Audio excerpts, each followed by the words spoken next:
We've got a Jewish American writer, a Dominican American writer, a Native American, and the moderator is Vietnamese American.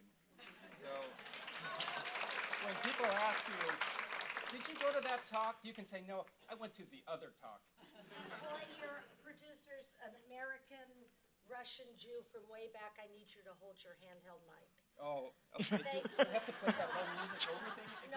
No, you don't. I don't? But hold your handheld, sorry. Okay. Oh my God. Boss I energy. can't believe people didn't hear that in the back. Boss. Sorry. So yeah, it's the other talk, and I thought it would be fun rather than asking the usual kind of questions for writers about whether they use paper or a typewriter or a computer screen. Writing from such different perspectives, and rather than asking how your cultural identity kind of shows up in your work, how writing your books actually changed the way you view of your culture. Would that be fair to ask that? Josh, you want to start? Of course. With that? Well, sure. I guess I can start that. Hello, everyone, and it's really great to be on this panel with Khoi again, and with these two great writers whom I've read and admired. How does it change? I don't know if it. Jews complain a lot, and so So what surprises me is that when Goyim buy your book, it's the one thing that makes them not complain. It's like, so that's what I learned. I learned how to make the Jews stop complaining. It's become successful. Junot? It's wonderful. First of all, thank you all for being here, Khoi. Thank you for the hard work. I know you read everything. And also, my fellow writers, really tremendous honor. And just because we want to keep it timely, Josh, congratulations. Oh, thank you. Super congratulations. Thank you. Thank you.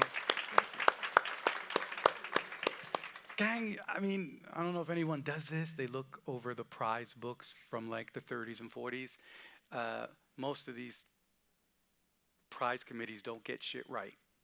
They got it right with Josh. So Hey, I forgot to say that Junot also has a Pulitzer, and when he says they didn't get shit right, he was part of that shit getting right and wrong process for 9 years, weren't you? Oh, man. listen, there's 17 people on the board. Try to get 17 journalists to agree on anything. So Yeah. 17 journalists, and then like 2 of us who are like, I read. Like, shut the fuck up. Yeah. I'm coming in from Afghanistan. Be quiet. Yeah. So, but the question is, just strictly to that question, I just think it's interesting. It depends on which book project. It took a different aspect of me. I have a mother who's from a cultural background in the Dominican Republic that I'm not from. It's a very small island, but with it's very small, but even in the Dominican part has cultural diversity that could boggle the mind. And my mother comes from the only desert in the Caribbean. It's a place called Aswa. There's a desert there. And my mother's from there. And they're very, very different people that this stereotype of the Caribbean, right? There's this general stereotype. Even among our own groups, we stereotype ourselves. They are outliers in a profound way. And when I was writing my novel, the only novel I have, I was trying to pierce a world that grew up in this very violent, repressive dictatorship, but whose point of view was from this very specific place in the Dominican Republic where the border with Haiti and the Dominican Republic was fungible, was mixed. My grandfather spoke Creole. Anybody's curious, I have a Haitian last name as my first name. This is a French last name. The reason why I have a crazy name like this is because I'm come from this part where things get a little bit liminal. And I had to learn one tiny viewpoint of this incredible diverse experience that is called Aswa.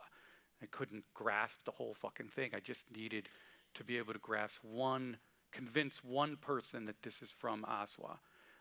And to imagine the Dominican Republic in the 40s and 50s, and it took forever.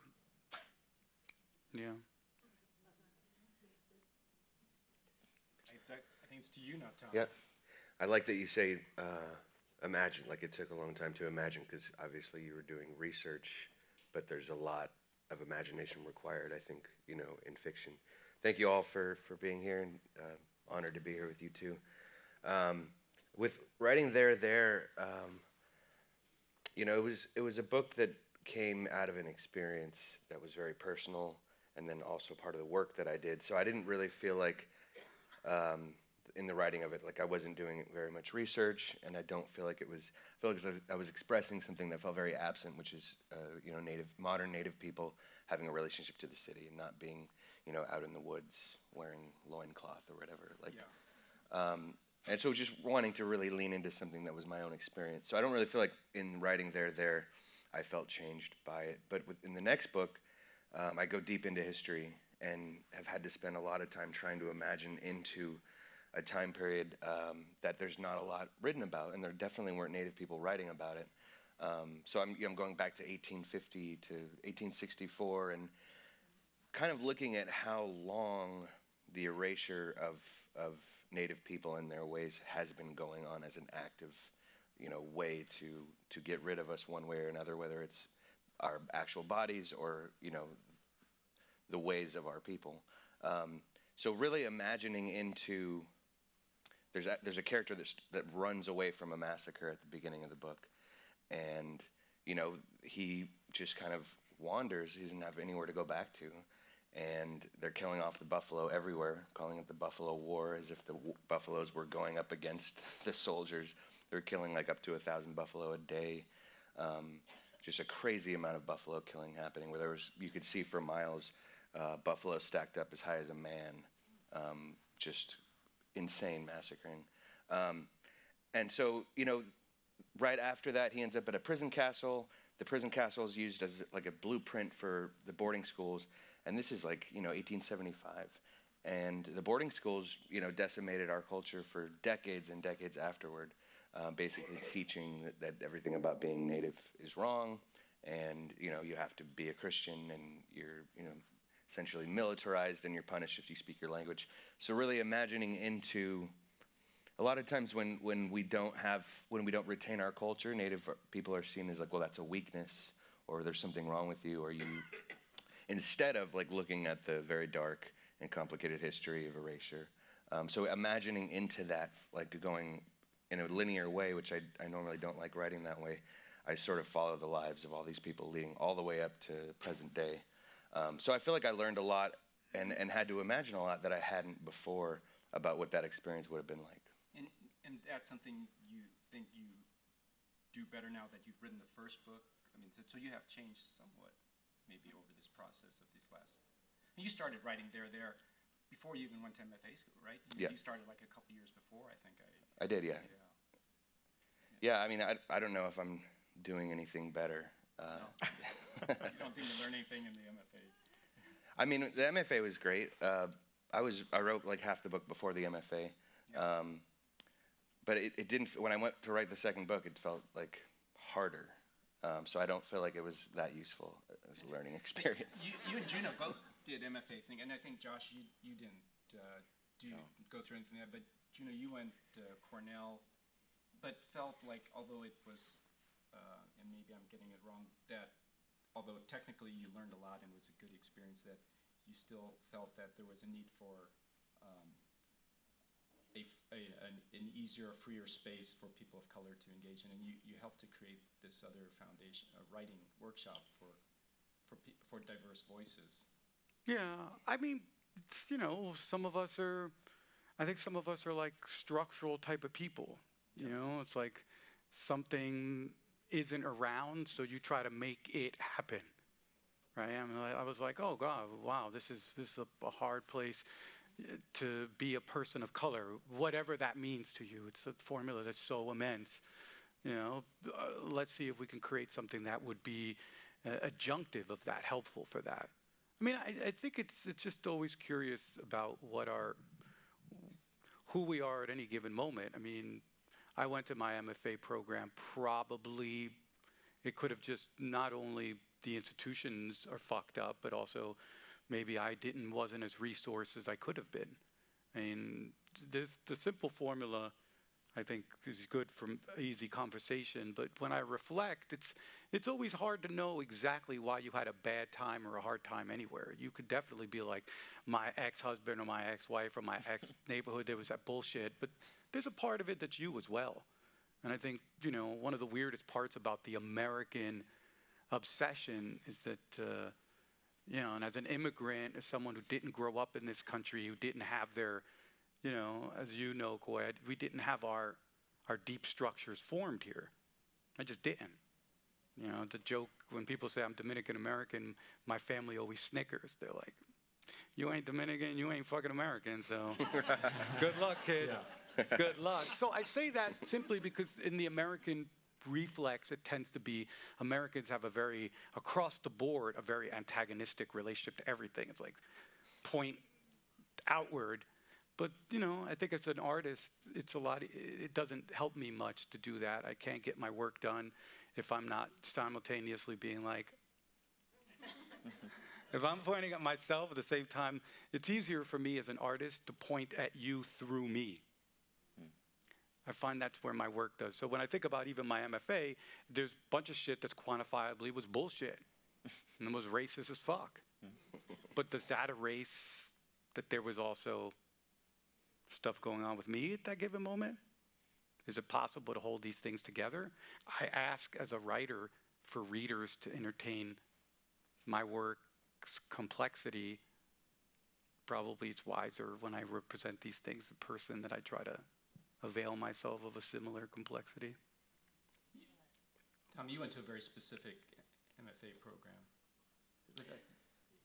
Yeah, it was the Institute of American Indian Arts, Yeah. and you know, it's been a native school since the 70s, and so there's, you know, the leadership is native. Most of the teachers are, and most of the students are. So I was very aware of what the MFAs Did you were. teach it? No, No. wait for him to finish. I wanted to ask him a question about that. Okay. So I want to register that I had a question. I was sort of anti-MFA, not even being aware of some of the you know, racism that I found out about later, more because I would read books at bookstores or, you know, and I would see the books that are coming out, and they would always be coming out of these MFAs, and it just felt like everything was so safe and like boring, or like, yeah, it just didn't seem worth going to a program that would essentially like sanitize me or, you know, clean me up to some safe publishable place. It didn't feel like that's why I ever wanted to write. So I was avoiding the MFA because I saw in the bios of so many authors that they were going through MFAs who ended up on the bookshelves. But, you know, this MFA was completely singular, and it didn't have a lot of the problems that I'm sure a lot of people have faced in MFA programs. Was I can't remember, was Irvin Morris there at your time? No. Yeah, a friend of mine, Dene, we went to school together. Oh, cool. Which one? Yeah. We went to MFA together. Oh. Yeah, I was kind of like, this place is whack. He was just like, I don't fucking show up. I was like, you win. Josh, you never felt compelled to. Your undergraduate was actually interesting, right? You wrote music. Yeah, but I was an idiot, I want to say. Like, I mean, I still am, so I don't know that much has changed, but I always hated school, and so the idea of, you know, continuing school that was ludicrous, and because I was very bad at making friends. The only information I really had was from, you know, delusions that derive from reading, and so I thought that, you know, the way to become a novelist, you know, was to, this is a sign of how smart I am, right? The way to become a novelist was you earn a living as a journalist. Fucking genius, right? and I decided that this was the case at the exact moment that journalism was really the first major collapse with the rise of the internet, and I got a job working for something called the Jewish Telegraph Agency, amazing, which provides news still in English, Russian, Yiddish, and Hebrew to newspapers kind of around the world. And I was with their correspondent in Eastern Europe for about 6 years. And I was just like, this, I'm going to, make my, what is it, $400 a month, $500 a month, which was decent, money in certain parts of, in Poland at the time and in Ukraine at the time. And I was going to, and that was going to support my novel writing habit because I don't know, because I thought that because I took Hemingway seriously. I mean, I was 20, and so, but I will say that was it was a real education in how to write clearly, which was something that I still have a problem doing. But it was I learned how to organize thoughts, and I learned how even when I was hungover and I hadn't slept, that that a few hundred words have to be on this page today or I get fired, and that fear became a life. And I'm not saying it's much of a life, but it's a life. I just want to, and pardon me if I get it wrong, but Yeah. I think you went to school of composition and I did, you yeah. entered a contest with a piece of work that earned you the money to go to Europe, then launch this famous writing career. That got me there for a couple weeks because they weren't going to pay my relocation fee. Yeah, I was a child musician kid, and like any, I hate this word prodigy because prodigy just means when you hit a certain age you're a failure, which I am. And at a certain point you realize that you're going to be the best for being 9 years old. You're going to be the best for being 10 years old, and then you're like 18 and you're just like okay, and so I had this is a good group therapy environment. I had a complete nervous breakdown, a suicide attempt, and I reinvented myself as a writer. Oh. Yeah. So I have to tell you, I was also unusual. As long as we're doing that, we can talk about my parents too, man. Yeah, So I'm about to Vietnamese, roll one. Vietnamese guys always have to learn the violin, right? Yeah. So my parents make me learn the violin, and like any kid, I say, I don't like this, I want to quit. And they said, good. And that's never happened in Vietnamese history before. So that gives you an idea of how unusual I was as a violin player. I mean, I will. I'll say something that That's maybe. right before they said, never turn down a ride from a stranger. Totally right. I mean, I will say a thing that I just about certain kinds of like deep education probably being more important sometimes than formal or structured education, right? A lot of the music, certainly the music. Probably you were studying Suzuki method or something like, but a lot of the early, like the childhood stuff that when you start kids off, right? It's all by ear, right? And you don't learn how to read music in a lot of systems for a while, and it's all just it's hearing it, and that's something that I think about an enormous amount when I'm writing, and with two people here who are like amazing stylists, right? I mean, it's a bad word, stylist, but who have so many voices in them.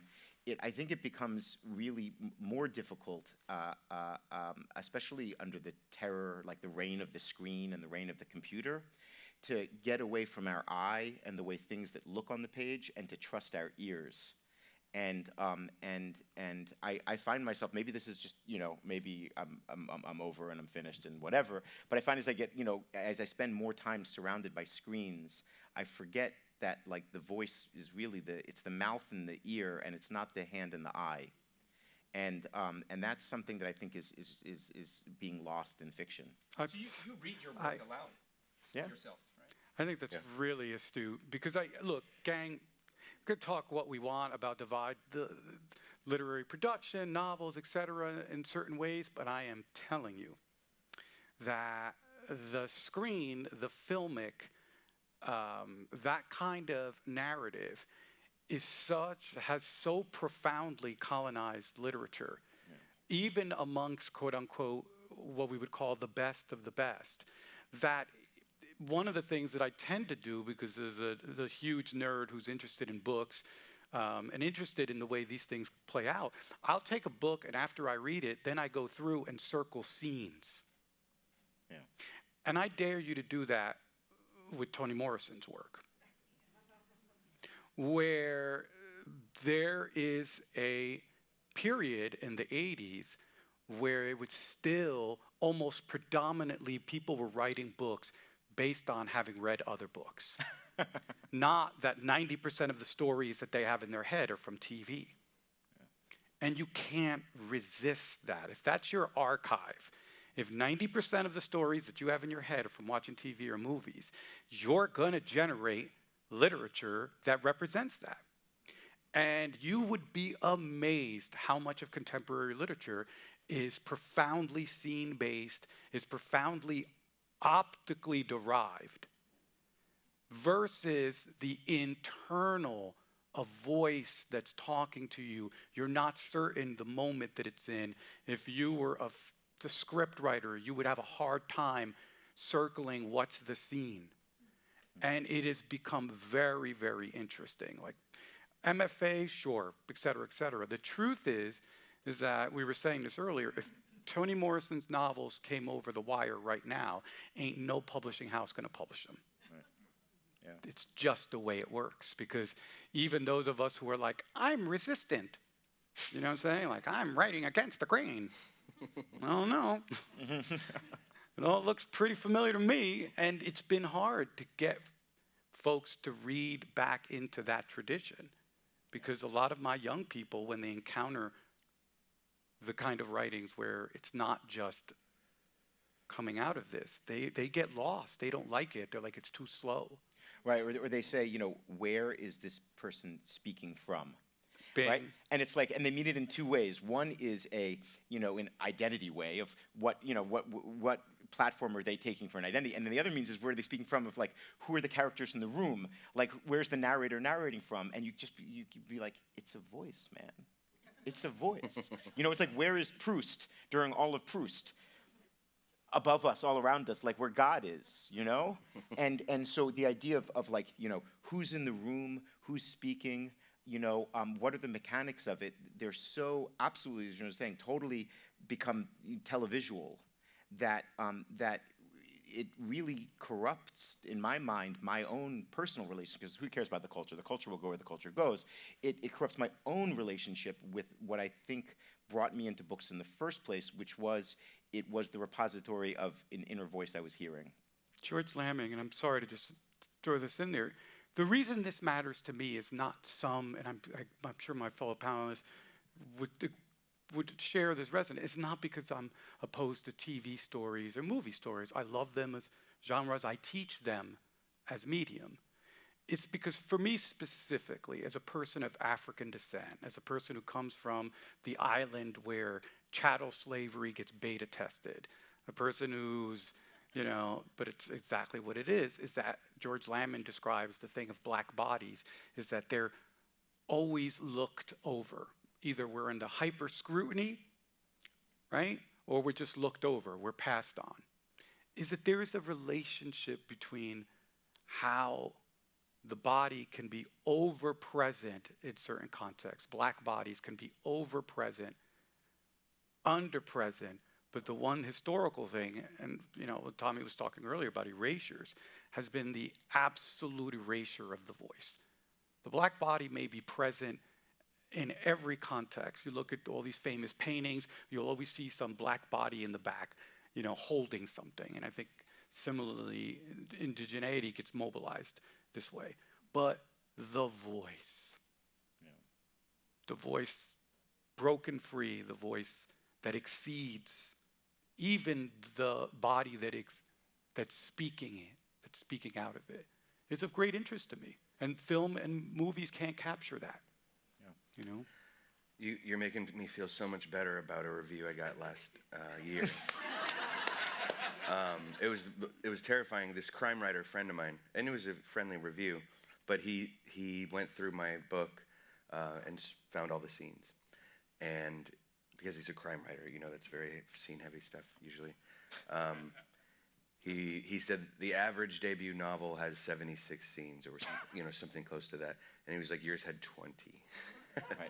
And I took it as sort of a slam of some sort, but I couldn't agree more. Voice is what got me into fiction, not scene. And I feel like writing teachers overly subscribe or prescribe more scenes because the work that was sort of codified in the 80s and 90s when they were designing MFAs was all around people that wrote very scene-heavy work, very linear, almost like plays. And it became like, that is what good writing is. And I hear teachers way too often say, we need the scene. Where am I in space and time? And what that sacrifices is, I'm so glad you're saying it, is voice. And voice is really, it's what got me into fiction in the first place, not great scene work. That's why we have movies, right? I read that review, and he actually really liked your book, I have to say. I thought it was a positive review. But he did count the scenes, and I thought that was kind of... It's just fascinating, though, because, listen, I was on a board where I read hundreds and hundreds, and I'm not joking, I read hundreds and hundreds of novels. I read more novels in a year than I think anyone should ever. You're talking about the Pulitzer Prize. Yeah, but I never get this weird generalization that people make about literature. I read less than 1% of the novels. Yeah. Less than 1%. So when people are like, the average debut, I'm like, you read all the debuts? I have no fucking idea what the hell really is happening in literature. Right. I could tell you what's happening in reviewed literature. Or literature that gets published. Right. Yeah. But the truth of it is that what we call literature so exceeds what we're aware of, because so much weird shit is out there, that every now and then I'm always struck where I'm like, yo, man, we barely have any idea of what would even say Dominican literature is, because there's more than I could possibly fucking read. And sure, there's tendencies, but at the same time, I'm always aware that this stuff is weird and big out there, even if you belong to a very small group that the average American doesn't know shit about and doesn't have any weird historically oppressive nightmare relationship with, I wanted to say something about, there's a dismissive, there's a fundamentally or intrinsically dismissiveness, right, to be found in scenes. It's you put the people in a place, you get them to do something, and then you dismiss them. Then they're gone, their business has been done, the plot has been advanced. And like a play. Like a play, but I mean in an abstract sense of you're dismissing and dealing with business. Whereas, in the literature that I was raised on and the literature that I believe in, it models consciousness more than it models plot. And you're constantly circling over and over the same ground in order to tread it deeper and deeper and deeper in. And when we lose that circularity of thought that most people at this point find annoying, right, or perseverating, when you lose that circularity, you lose, I hate to use the word picture, right, but use a picture of consciousness. And when people lose a picture of consciousness, they lose a lot of the empathy that develops through reading. They can't recognize another mind, they merely recognize another story vying for their attention. And so it's easier to reject the story as opposed to reject the mind. Doctor, you said play, and I think it's very interesting that you mentioned play. For those of us who love plays, you write a scene in a play. It's the standard traditional function, but here's the wrinkle, is that your actors will go against the scene. Yeah. They'll act against the line. There's a rebellious component to actors interpreting that really brings alive what would otherwise be a kind of an oppressive regime. The problem with a scene in literature is that it's hard to introduce enough elements, and I enjoy scenes, I write them. It's hard to introduce enough elements so that the reader can read against you. Yeah. And whatever your ploy is. My ploy is the Afro-diasporic community. It is essential to my life. You know, what it means to be the child of enslaved, bred people. But there's got to be enough room in my book for people to read against that completely. Otherwise, it's not a fucking book. And for me, it's easier to provide that scene, that material in my free-floating voice. When I get down to scenes are already got their thumb on the scale. You don't get a lot of variety in how people read a scene. Right. There's variety, but boy, oh boy, is there a lot of variety when you just hear a voice that's not landing in a place not landing in a time. It's the way we eavesdrop. When you eavesdrop, man, it's your imagination run. And that's what I love about writing a voice, is that you get the twin pleasures when people listen to eavesdropping. There's the pleasure of you are being directly spoken to. You ever eavesdrop on a conversation where you're the subject? So if you're like a Dominican reader and you encounter that, you're like, oh my God, he's speaking to me about me. And then there's the other pleasure equally of overhearing a conversation secret that has nothing to do with you. And both twin pleasures, it's hard to know which is more delicious. But scene doesn't provide that nearly as strongly as that eavesdropping, where you don't know anything. You don't know what's the context. You don't know what these players are. You're just getting this weird, dislocated story. And that's how I've always understood how voice and scene function, the dialectic between the two of them, is understanding our love of gossip and our need for eavesdropping. And I will say, you know, just because so much of this festival is I don't want to inflected or infected with the political, it's, you know, all of these things that we're talking about, which come from, you know, the screen, which is, you know, the narrative pace, you know, the division of plots into scenes where each one advances the action. These are things that have like entered our political life, and they not only enter, dominate our political life. And so when you're trying to write fiction, you're not just working against, you know, the Netflixization of the world. What you're trying to actually also write against is the fact that these tropes of presenting people as personalities and setting up conflicts that have absolute, you know, weight and damage in the world, you're also trying to provide some counter lever of consciousness to that. Because the degree to which these ways of storytelling have become complete institutions that have invaded all part of our life is something that we, you know, that media columnists sometimes nod at, but you need to talk to a fiction writer for them to tell you how absolutely decimating it's been. Are there things, though, in the visual arts that you kind of envy, that you wish you had? Are there limitations to prose? Yeah. All right. I mean, they're technically, right, for the new media folks, right, they're called affordances, right? Affordances is what a medium does well versus, you know, so certain medias have better affordances than others. Film, for example, terrible at capturing interiority. We all know that. One of literature's affordances is that it captures interiority really well. Literature is extra terrible at capturing movement.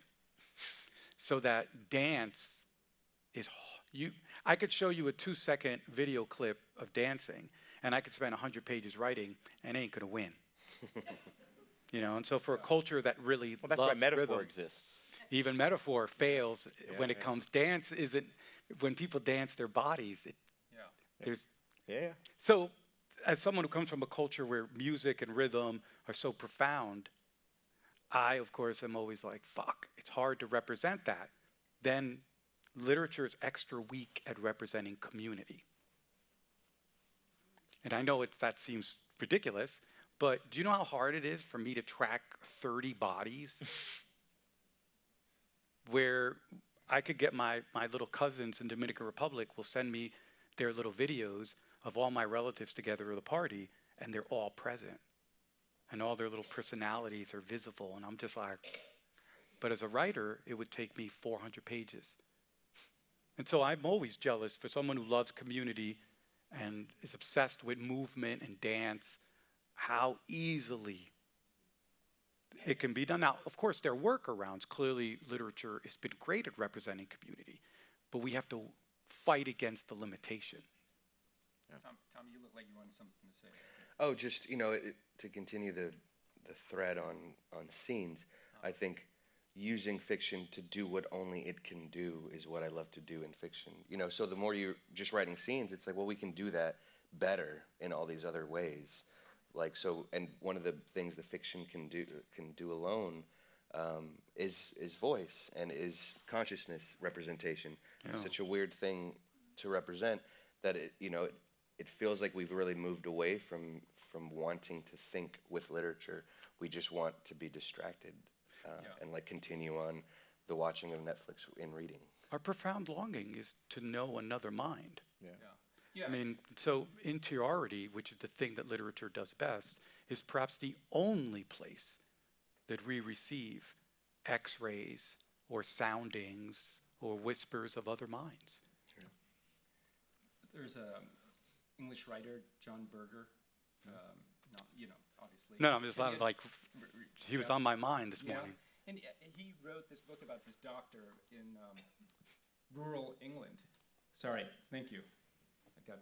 My wife is here telling me what to do. No one heard anything for that. Yes, last 20 So there's minutes. this English author, John Berger, he wrote about this country doctor in England, and he's working with this very basic community, and he said they can talk about football and they can talk about farming, but they have a very limited emotional vocabulary. And John Berger's words were, words clarify experience. And I think what he was talking about is that if you don't have the words, that you have an emotion and you can't name it, that you can struggle. And certainly that's a rooting for literature there, but there is some, I'm thinking about experiences, emotions that don't have the words, like if you see a painting or you hear some music and you experience something and people say, oh my God, it was unbelievable. They just don't have the words really, but you're moved. Is that hard to create when you're writing literature? I mentioned earlier I mentioned my mom. She comes from this different cultural complex in Dominican Republic. Yeah. So how would we characterize people from Aswa? They don't talk. Right. They're actually incredibly silent. And the Dominican Republic, like most of the Caribbean, there's this fiction of being very voluble people, very open, tropical.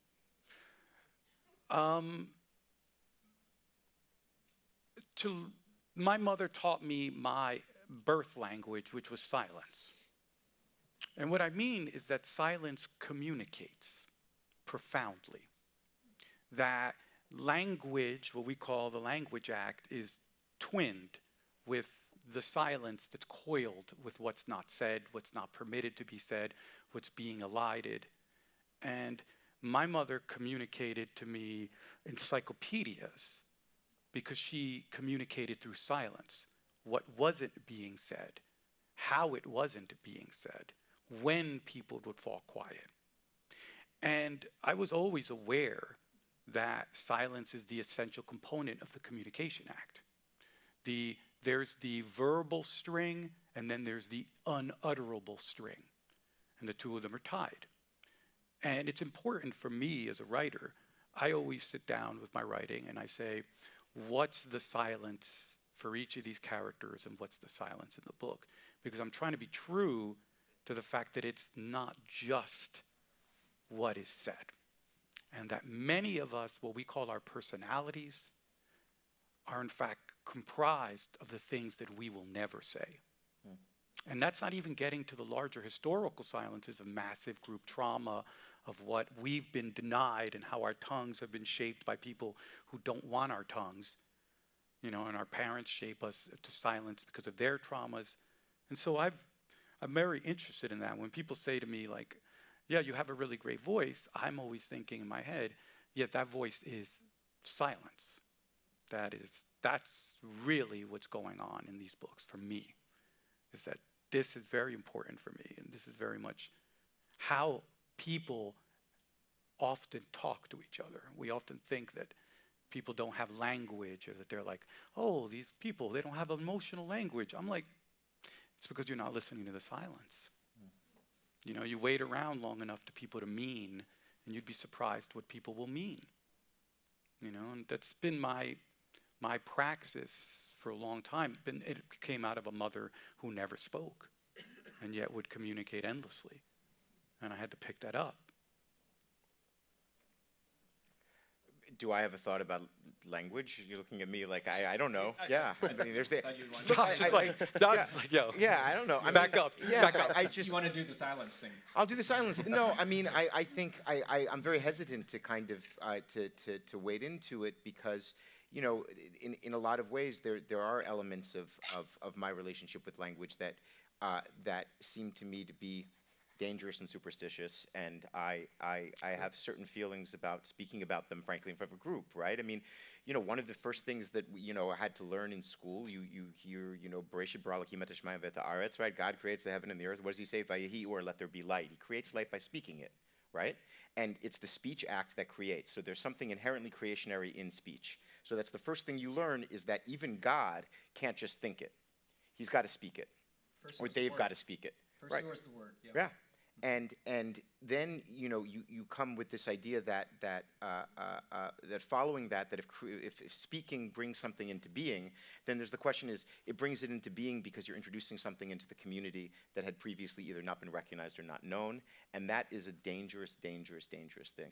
And that becomes questions of mysticism, of Kabbalah, the idea of rearranging letters, rearranging words in order to create things and to imbue clay with life, right? And so the entire concept of then creating a relationship with words is also understanding that you are bringing into people's awareness a reality that that is unstable, and that if that word kind of becomes adopted and more people kind of bring it in, it becomes a root of a word that can then be manipulated in different ways, it loses its danger.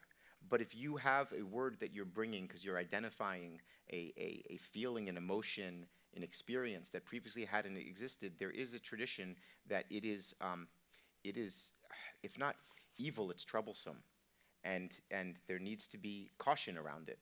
And so that explains a lot of religious prescriptions, for example, not just in Judaism, against fiction. Right?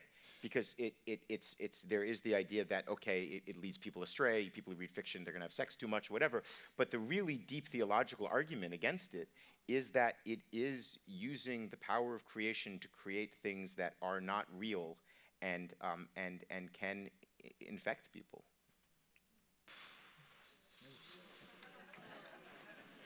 Where would parables fit into that? I don't know. I mean, we're just out of time, but I think it just reminds me of something that just, I remember this because, again, I was raised Catholic, but the Catholicism of the Caribbean resembles no Catholicism ever looked upon by the church, by the Holy See. And our Catholicism, I really didn't think God was the top until I came to New Jersey, because in Caribbean Catholicism, it's definitely a Nigerian belief system, and your ancestors are more important than God. And the first person who dies in your land, because people who were enslaved, this is part of the first person who dies in the Dominican Republic that your family remembers is your prime ancestor. And there was a saying that from this tradition that appeared once in the title of a comic book, and it startled me because it was something my mother would say. She's like, anything said for the first time summons a demon. Yeah. But demons were neither positive or negative in my mother's formulation. And it just brought that to mind. Yeah. And it's just it's a curious thing to think about, how powerful our language is, as the people next door in the political realm use language to shape our lives in ways that we can't imagine. Yeah. Yeah. Why is the Didion room getting the new Republican Party, and we're in Disney? Shouldn't they be in the fairy tale room? Khoi, Khoi. Right. Is that the way We're they- corrupting him.